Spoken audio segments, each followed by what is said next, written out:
7:41 now, Monday, May 15th, 2017, and joined as we are every Monday around this time, Jaci Russo. Hello. You know, Bernie had to step out for a second. I think it's because earlier when we were talking about the Cajuns softball selection for the regional, I said, you're wearing a red shirt.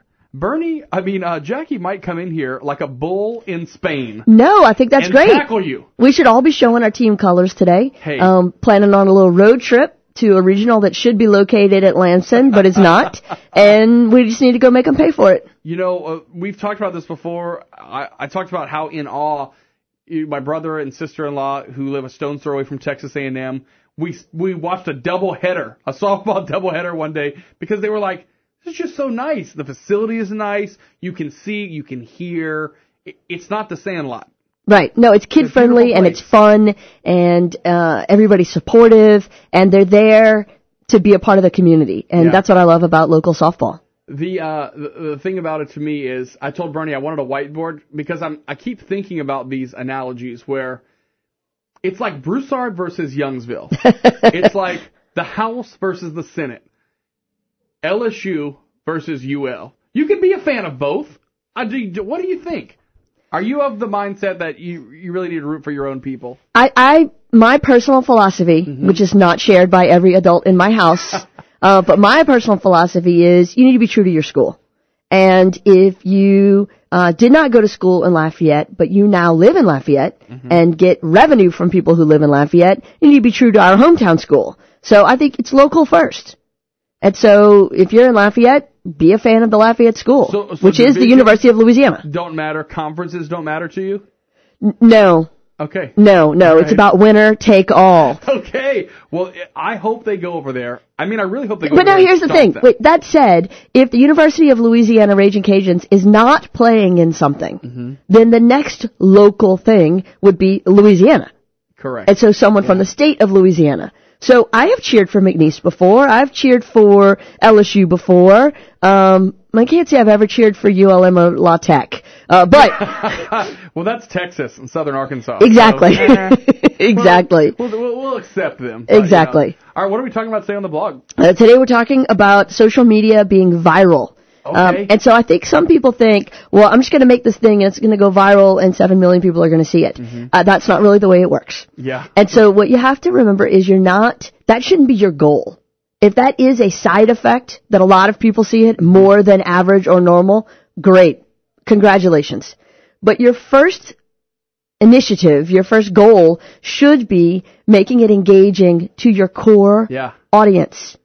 Core audience. You know, we saw that around here. Meteorologist Daniel Phillips from KATC, when the flooding happened, he started to lose his cool. His face turned a couple different shades of red when he was looking at video of people driving through the flooded water at Dulles and Ambassador. And you know what? He kind of, I don't know if he forgot he was on TV or all of a sudden didn't care and was like, oh, great, another one. We have two 18-wheelers and a tanker truck pushing water into businesses. Right.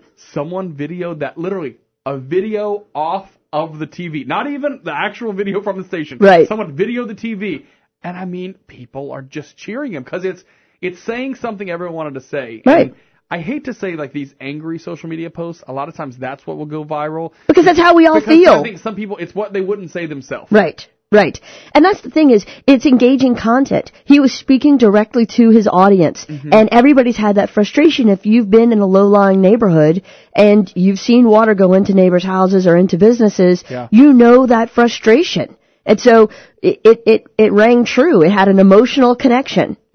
And so people shared it. We talked last week about the airline complaint videos that happen. Let me tell you, everyone's been pissed on an airplane sometime. And so just because you didn't get it on video, you automatically empathize with that person who's, toddler is being told to get off the plane. Right. You automatically just have a connection to them because you're like, you know what?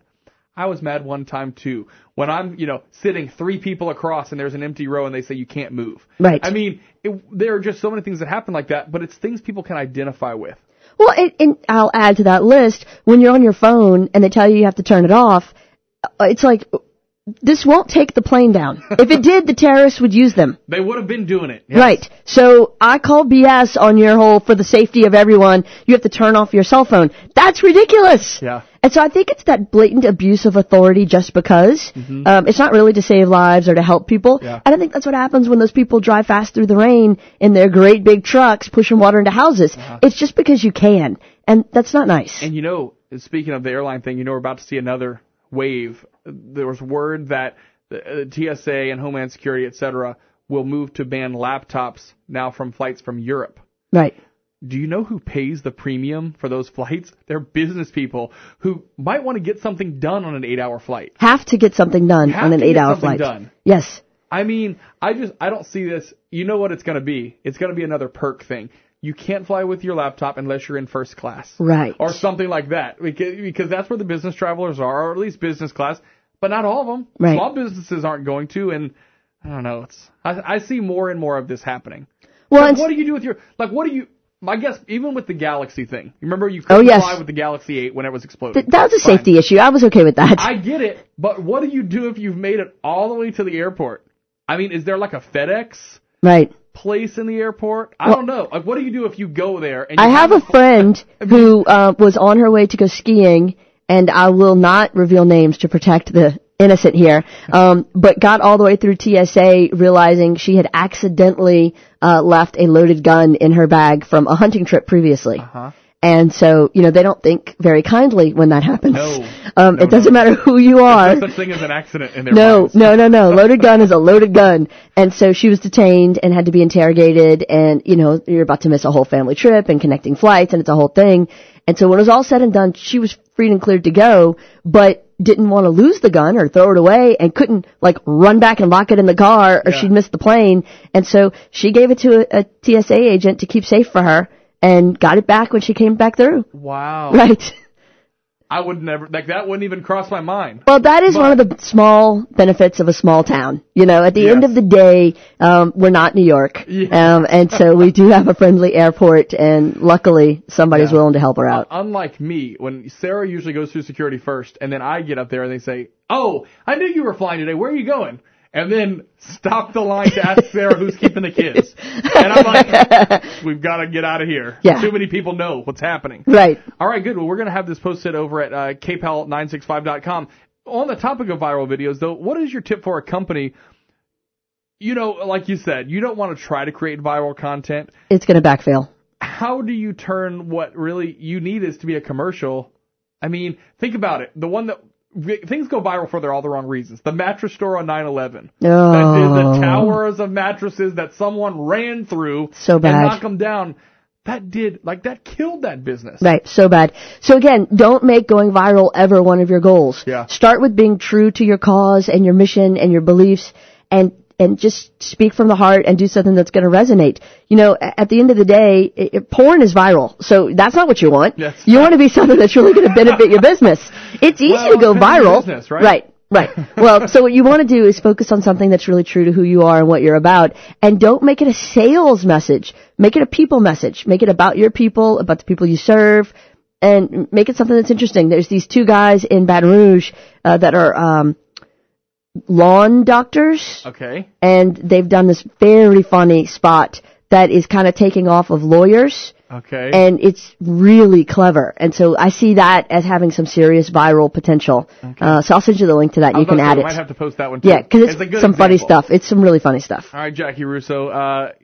I'll be cheering for the Cajuns right there with you. We all will be.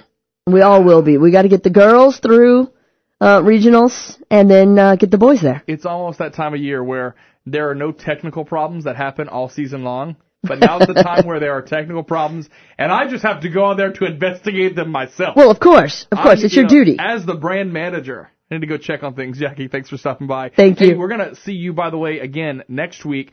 Our after the show. Right. That Bernie and I are doing. I can't wait. Doing a stint in the afternoons. Do you know how crazy Bernie and I are at 9:15 once we've done a 3-hour show? I can't imagine. Imagine at 2:00 in the afternoon. I cannot. I think it's going to be delightful. It's going to be afternoon. I might have to have a cocktail before. And we still need to post those words that I cannot say. Yes. Because otherwise it's going to go badly for all of us. All right, 7:51 now. Stay with us.